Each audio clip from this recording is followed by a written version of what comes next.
Hello, and welcome to my channel.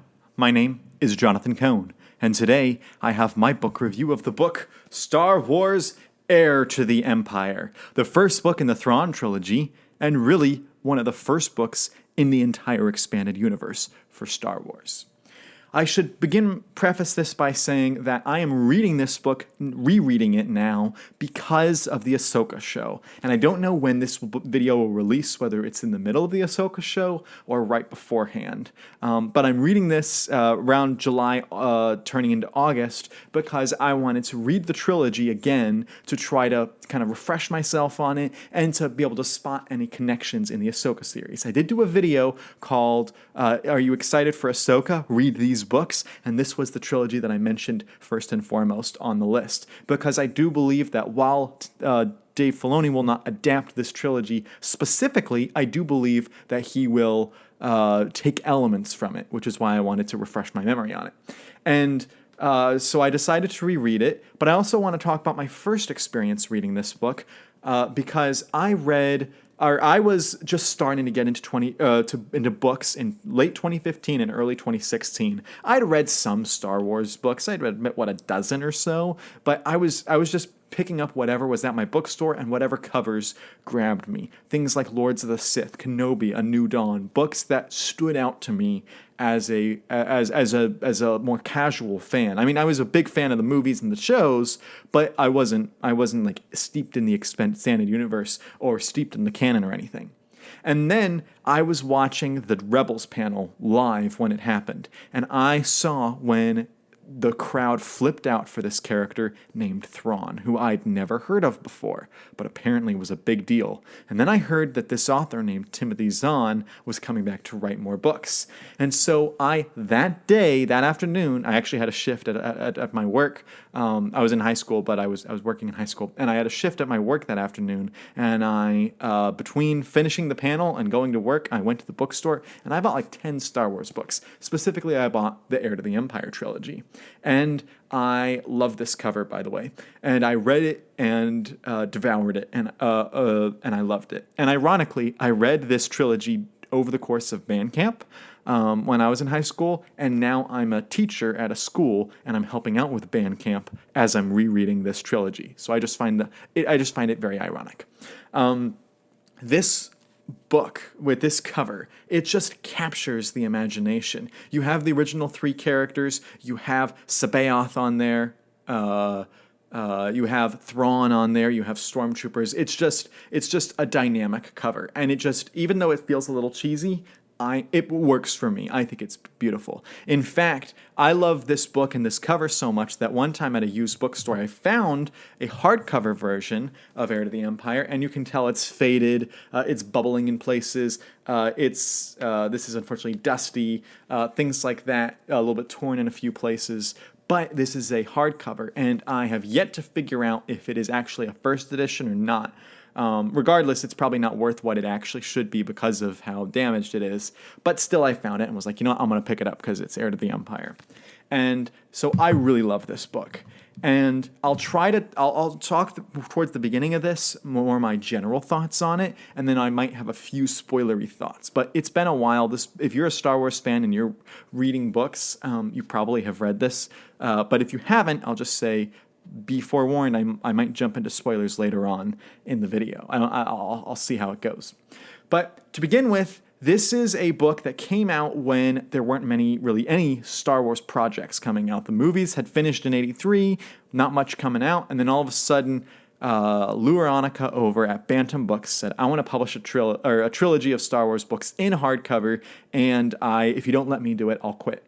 And then Bantam Books said, all right, let's take it to Lucasfilm. And they approved it. And Bantam had just signed this plucky new author who had worked with another publisher and a couple of publishers beforehand, but had just signed a new contract with with Bantam. And that was Timothy Zahn. And so they brought in Timothy Zahn, they liked his work, and so they offered him a trilogy, and this is what he turned in. And they're so lucky that Zahn turned in an amazing book because it, kicked off the expanded universe as we know it.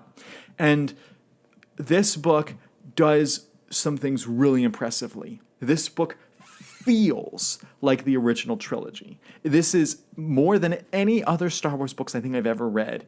This book feels the closest to just feeling like the original trilogy. And I believe that is because of the dialogue of the characters. So many of the lines of the dialogue of the characters in this book, particularly Luke, Han, and Leia, are directly lifted from the movies. There are lines that you can perfectly go, oh, they're talking about the walking carpet line. Oh, they're talking about calling her a committee. Oh, they're making references to lines, but they're changing them just enough that they fit for the scenes and changing them just enough that it doesn't feel like you're just rehashing Star Wars. You're getting new twists on Star Wars lines and Star Wars characters. But it feels like them, which is an impressive thing because oftentimes it is very hard after a project has come out, after a series has been out for a while, to go back and write for the characters and make them feel the same way. And so this book really, in particular with Luke and Han, those are two hard characters to nail. They absolutely are nailed in this book. You also have a superb antagonist, Thrawn, who I'm a little biased. He's my favorite Star Wars character of all time now. After reading this book, watching Rebels, reading the other Thrawn books in the canon and in Legends, whatever, he's my favorite. And you just see his brilliance here. He does not always win. And that is a very big misconception that so many Legends only or expanded universe only fans complain about with the Rebels show is that I see so many complaints that Thrawn would never lose, the expanded universe Thrawn would never lose to these teenagers, and Thrawn loses all the time in this book because he doesn't have information, or because he purposefully will lose in order to wait to get information, because that is more valuable to him than actually winning the battle. And that happens in this book and the whole trilogy, but in this book particular a couple times, and I thought that fits perfectly with the Thrawn in Rebels. When he loses, it's either because he doesn't have information on something, or it's because he's purposefully letting the rebels win so that he can track them somewhere, or so that he can plan ahead or something. So it shows really great character development on him. And he shows there's still a little bit of fear. Some of the characters fear Thrawn, especially even in the Empire. But this book shows how to have a villain who's not purely reliant on the fear. Thrawn has logic behind him. Thrawn has purpose behind him. He's not simply a leader because he's a leader. He has a vision and a goal, and he is achieving it very well. And the only time he ever really gets his hands dirty is when he absolutely needs to. Whereas with characters like Vader or the Emperor or Tarkin, they get their hands dirty quite a bit, and they don't have to be as harsh when they do it. If Thrawn's harsh in this book, there's a big reason for it. And I just found it very interesting. Now, there's one character who I think isn't handled perfectly, and that's the character of Leia. I think that she makes a few decisions in this book that would not be in character for her, especially considering the fact that she's pregnant in this book. There's a few things that she does that I think a normal Leia, like from the movies, would do this. But if that Leia got pregnant, she would not make these decisions in the same way. I believe that she would be a little bit more cognizant of the fact that she has two children inside of her. And so I think that Zahn could have tweaked Leia's scenes a little bit and her decision making. I do also think, at a point against the book, is that this book basically has two forest planets that it goes to. There's a few other planets that show up, but when it comes to planets that the characters are on and focused on, like characters go to other planets for a scene or two. But when it comes to planets that it's you're on that planet, it's two forest planets. Now they're two different forest planets, but it's still two forest planets, and it just seems a little bit weak that you couldn't have two more dynamic, like a forest planet and a snowy planet, or a forest planet and a city planet. More like Coruscant shows up in this book, but it's not the planet of this book. The planets of this book are Merkur and Kashyyyk, and they're just too similar, I think. And now Kashyyyk has the Wookiees living in the trees, whereas on Merkur they're living in buildings. So there's a little bit of difference, but I think that to make this book stronger, you make those different biomes of the planets. But I did enjoy the process of reading the book through and through. Like, I read it in like 2 sittings because I just had to keep going, because Zahn is just, his writing's that dynamic and engaging, and I knew what was going to happen, and I still wanted to find out again because it's just so fun. Because I mean, it's the last time I read this in 2016, so that's what, like 7 years ago. So it's still kind of fresh to me now because it's been so long. But in regards to some of the action and some of the plotting, I need to get into a little bit of spoilers. So you've been warned. I'll just say this, my recommendation, of course you should read this. This is one of the best Star Wars books out there and one of my favorites. It's not my single favorite, but it's one of my favorites.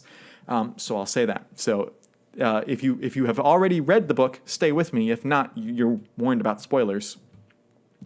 In this book, Luke goes to Dagobah, and I thought, like, it's not exactly fan service because it's not used in a way that's fan servicey, but it's more used in a way of Zahn wants to establish that he knows the Star Wars universe and that he's connecting all 3 movies. There's lines of dialogue from all the movies. There's references to planets and characters from all the movies.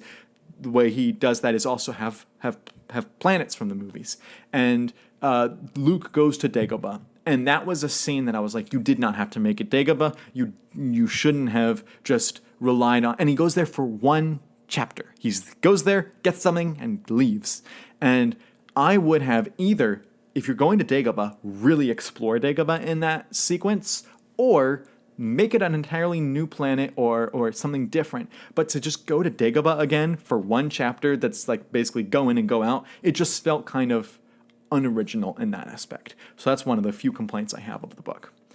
However, the scene where they're having to get on the ships to go to Lando's, and then they have a little skirmish with the Empire, and the mole miners are stolen, but they don't really realize it because they're focusing on another part, is really smart. And then the way that Thrawn plays his cards close to his chest while at the same time revealing a lot. And he listens to Pellaeon. That's the thing that I think Thrawn does better than most villains, is that he's willing to listen to someone when he's wrong. So Pellaeon, often in this book, is challenging Thrawn on things. I don't understand. Can you explain this to me? And Thrawn will give him a little bit of information, and then Pellaeon will say, well, if you look at it this way, that doesn't work. And Thrawn's like, you know what? You're right. And then Thrawn will, rework the situation. And that's something like Sherlock, everyone compares Thrawn to Sherlock.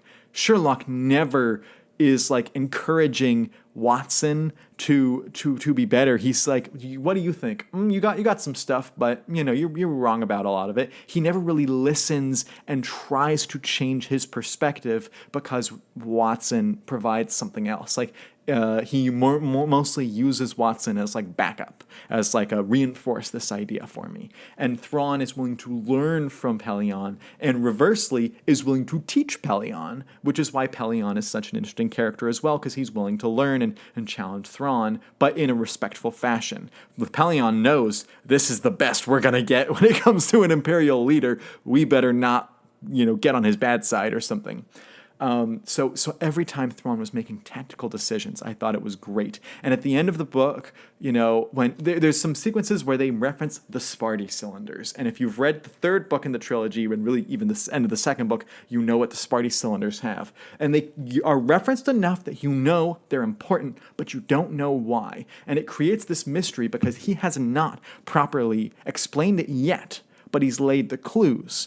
All the clues are there, that once you put them all together, it makes total sense. But you don't know that these are all clues because he hasn't explained these are all relevant. So when you get to the later books in the series and you realize these are all connecting to this, it's brilliant. And so I really like the way he undoes mystery in this book. And then I also really liked the dynamic between Thalia and Akbar. It makes total sense that you would start to have different kind of rifts in the military and rifts in the government after a couple of years of having the New Republic. I think that makes total logical sense. And even they kind of use some of those ideas in the new canon novels, but not quite in the same way as they did in this trilogy. And so I really liked the Akbar Thalia stuff in this book as well. To wrap up my thoughts on, actually, I should say, I really enjoyed Luke and Mara's dynamic in the book. I think that was just such a fresh and unique way to tell the story. It's a little bit convenient that she was at Jabba's palace because you don't really see her in the movie, but it's such a fresh dynamic that they have. And then when Card is trying to like not give away their stuff, but also send a warning to them, and also try to hide Han and Lando, that was just hilarious and brilliant. And then also all of the stuff with Thrawn coming to the planet and getting to see a Salamiri, but then he's also kind of like pressuring Card because he knows something's up with Card. All that stuff was really cool. And I think that Card is the standout of this book. I think Mara Jade becomes very important in the other books, but Card is the standout in this book because he represents what Han and Lando could have been, and Card also represents this kind of idea of the honest smuggler. It's like Jack Sparrow when he's like, me, I'm dishonest. And a dishonest man you can always trust to be dishonest. Honestly, it's the honest ones you want to look out for. You never know when they're going to do something incredibly stupid. Card is kind of playing that where he actually doesn't want to get on anyone's bad side, and he's just trying, and he knows the Empire probably won't survive long, but he also knows that if anyone's going to make it work for the Empire, it's Thrawn, and he also knows that whatever decision he makes could make him enemies, and so he's very smart, but he's also very nervous in this book, and so his ability to try to keep cool and just kind of play off everyone's side was just hilariously brilliant. And so those are my overall spoiler thoughts and my overall thoughts on the book Heir to the Empire, the first book in the Legends EU Thrawn trilogy. I loved it. I don't think that any other books really kind of compare in the same way. It's not my favorite Star Wars book, and it's not even my favorite Star Wars series, as I would actually give that title to the Thrawn duology that comes after later. However, I still think this is one of the best Star Wars books ever written, and the trilogy is one of the best, and I'll be reading the other books very, very, very soon. But I just love everything about this, just about. And all the nitpicks I had were real small nitpicks. It's not real major problems. So I give it a 9.6 out of 10. Really high score. Love this book. So if you've read Heir to the Empire, let me know what your thoughts. Did you love it? Did you dislike it? Did you?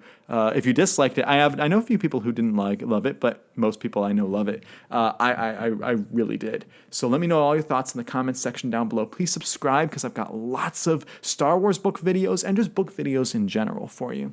But until next time, I'm Jonathan, and thank you for watching.